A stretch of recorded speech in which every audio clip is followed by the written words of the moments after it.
Pagka ganito nga naman ang ulam, sigurado ang isang kaldero mong kanin mga beshi ay tataob talaga yan. Ikaw din ba beshi, pagka ganyan yung ulam, talagang napapadami yung kain? Comment mo naman dyan beshi kung ito yung isa sa mga favorite mong ulam.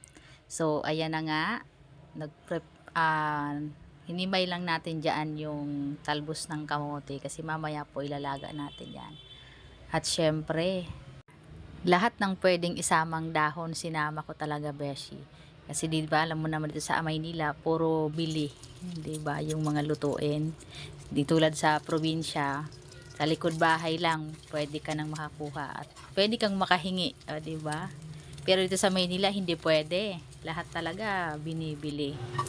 So ayan, nagprito na tayo diyan ng itlog mga beshi at isunod din natin yung tuyo. Diba, na binili pa namin yan sa Quiapo nung isang linggo. At masarap yan sa tuyo na yan, beshi, kasi hindi po siya maalat. Hindi tulad ng ibang tuyo na kailangan mo pang hugasan para mawala talaga yung sobrang alat.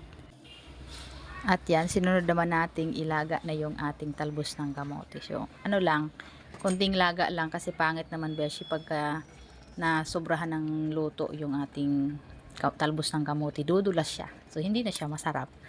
'Di ba? So, ayan na yan. Luto na. Hinango na natin siya sa kahirapan. Just lang.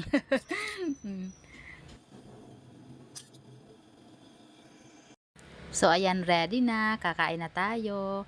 So, sa lahat po pala ng mga hindi pa nakakapag-subscribe ng aking YouTube channel, please paki-subscribe po and paki-click na rin po yung notification bell para lagi po kayong ma-update sa aking video. Salamat!